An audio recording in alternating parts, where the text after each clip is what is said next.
Russian President Vladimir Putin says Moscow will help North Korea build satellites if Pyongyang asks. He made the comments while meeting the North Korean leader Kim Jong-Un in Russia's Far East. They're at the Vostochny Cosmodrome. Putin also said he and Kim would discuss a wide range of issues. The US suspects Kim Jong-Un is ready to supply weapons to Moscow for the war in Ukraine. In a moment, we'll speak to Yulia Shapovalova in Moscow, but first let's bring in Florence Looi, who's in Seoul.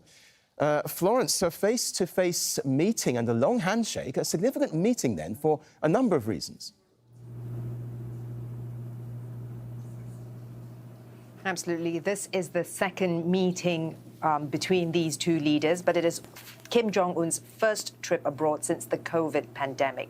Now, these two leaders haven't been particularly close, but there appears to be an intention to project closeness.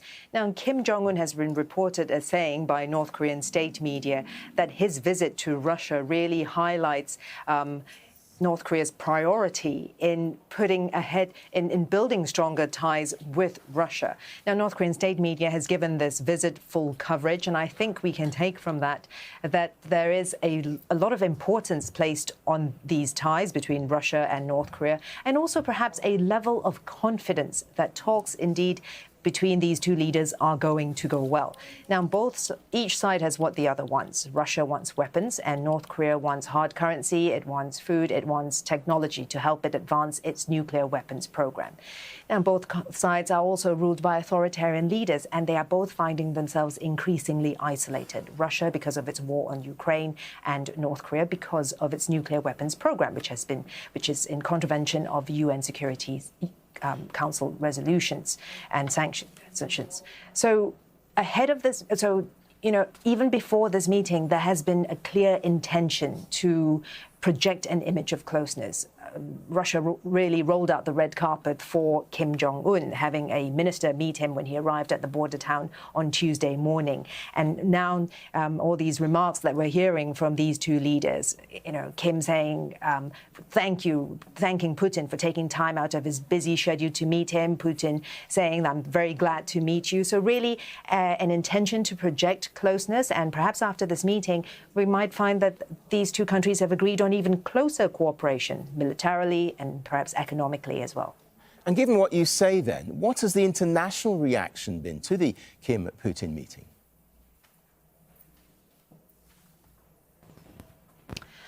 Well, the US has warned about a possible arms deal taking place, and so we've heard US officials renew their warnings and also threatening to impose new sanctions if such a deal were to go ahead. And regionally, well, countries like South Korea and also Japan have said they're watching developments very closely. They've also urged these two countries to not do anything to violate UN sanctions because they're both UN members. Now, we've also heard South Korean President urge China, as a permanent member of the UN Security Council, to do more to rein in North Korea.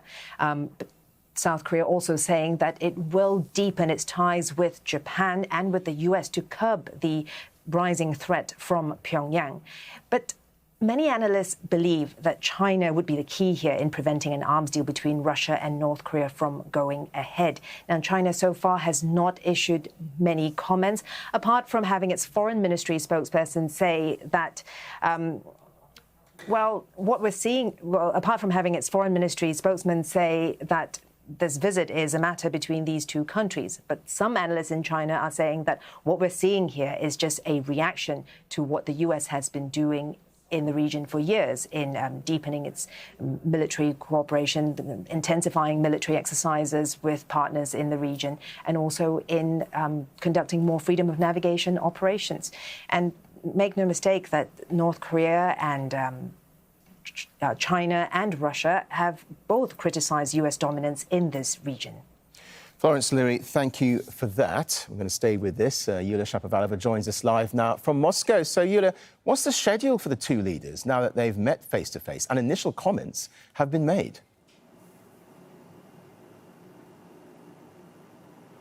Absolutely. Kim Jong-un's meeting with Vladimir Putin has already begun there at the Vostochny Cosmodrome in Russia's Far East. And obviously, we've heard from Vladimir Putin as saying that Russia is ready to help North Korea with its satellite program. Its own satellite program, its glorious satellite program, goes back to Soviet times, to last century. Right now, the Interfax agency writes that Putin and Kim will inspect several facilities there at the Cosmodrome and then will hold negotiations. It is expected that the North Korean leader will be shown how the Angara launch vehicle is being assembled there, and then the leaders will also inspect the launch complex of the Angara as well as the launch complex for the Soyuz 2 launch vehicle, which is still under construction there. And after that, they will hold negotiations. Well, Russia never actually revealed the topic of their talks, but we've heard earlier from the United States and from some analysts, they believe that Putin and Kim intended to discuss, first of all, the supply of ammunition from North Korea for the Russian army fighting in Ukraine. And in response, Kim allegedly wants to receive food aid and some military and space technologies, as well as some technologies for nuclear submarines from Russia. Well, just the day before, speaking at the Eastern Economic Forum, President Putin confirmed that he intended to visit the Cosmodrome, but did not tell the details of his program there, saying, when I get there, you will find out. By the way, the Vostochny Cosmodrome is a brand new spaceport of Russia. The construction of some of its parts is still underway, as I said, and Russia is trying to accumulate its latest and most advanced space and satellite technology there. It translates as the Eastern Cosmodrome, and it was intended to reduce Russia's dependence on other countries for its space exploration program. Since the mid-20th century, Russia's space agency had depended on the Baikonur Cosmodrome in Kazakhstan as its primary launch site. And Yulia, overall then, what's the Russian perspective of Kim's visit? How is it being seen where you are?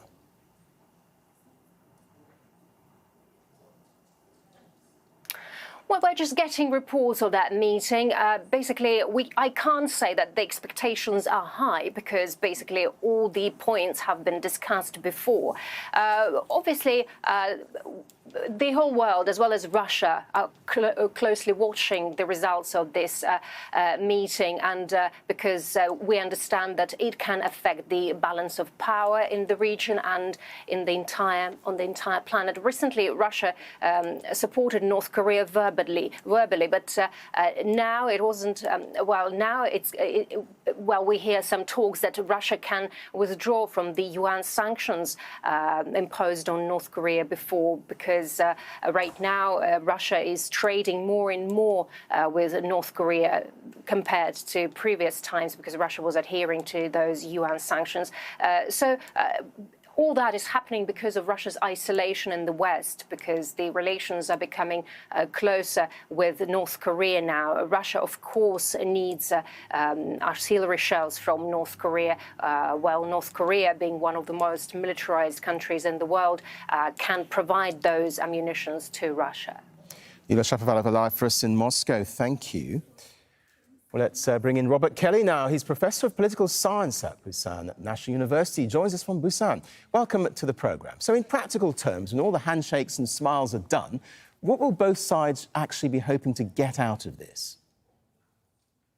Okay, so for the Russians, I think the big thing is getting the ammunition, the shells and the bullets, as your correspondent was just talking about. I think it's pretty clear at this point that the Russian defense industrial base cannot keep up with the needs of the Russian army out in the field in Ukraine. That war has gone on much longer than the Russians had anticipated. We know they're using tanks from like the 1960s. That tells us that the Russians are having real sort of shortages internally, and going to the North Koreans is sort of, I guess, a stopgap, if you will, right, until the Russians can sort of catch up themselves. I think the big issue on the Russian side then is sort of the failure rate, the quality of this this North Korean ammunition, right? Will these shells actually work? On the North Korean side, I think the upside is very large, which is that the Russians are desperate and the North Koreans can give this ammunition, and in exchange they can get stuff they really can't develop, the technologies has been mentioned for nuclear subpower or for satellites. So, and I think the benefits really fall best for the North Koreans. Well, indeed. I mean, how big a boost is this for Kim Jong-un? Not just materially, but for his image on the world stage. We see him shaking hands with President Putin there. Yeah, that's right. That's another good point, too, right? This is the same reason why Kim Jong-un went to meet Donald Trump back in 2018 and 19, even though that didn't really turn into anything meaningful, right? North Korea is pretty isolated, but it is in a direct kind of existential legitimacy contest with South Korea, which is to say the North Koreans want to prove that they are, in fact, a real Korean state and not some weird failed offshoot where South Korea is the real Korea. And so one of the ways the North Koreans do that is they want international recognition. So they ran off to meet Trump to get the pictures. You do the same thing with Vladimir Putin. You know, Russia's sort of a great power, right? It's got a permanent seat on the Security Council. So this sort of raises North Korea's profile, which is, as you might imagine, pretty low compared to South Korea, right? That's one of the reasons why Kim was willing to leave the country, which is pretty extraordinary. And what will China make of this then, given that it has bilateral relations with both Russia and North Korea? Yeah, that's a really good question. That's sort of a wild card, right? And we know that the Chinese have allowed the North Koreans to park illicit money in Chinese banks for a while. The Chinese have looked the other way on sanctions busting. But the Chinese have also been sort of nervous that the North Koreans might overreach, right? The Chinese oppose Korean unification. They don't want a unified Korea on their border. But they also don't want an unhinged nuclear North Korea that sort of provokes the planet, you know, provokes the United States and sort of could stumble into a conflict, right? China would like North Korea to sort of just to exist but be calm. And the North Koreans are not like that, right? And so I think the Chinese are kind of in a weird spot here. You know, they want the war in Ukraine to win, or to end soon. They want the Russians to win, right? They want to keep the North Korean nuclear program from spinning out of control and provoking a real American response. So I actually am not quite sure what the Chinese think. If I had to guess, I'd say they're probably actually opposed to this because they're worried that the North Koreans and the Russians are going to go off and make a deal that the Chinese wouldn't actually make with either of those partners themselves. You touched on the US there. What will America be thinking about this, and South Korea?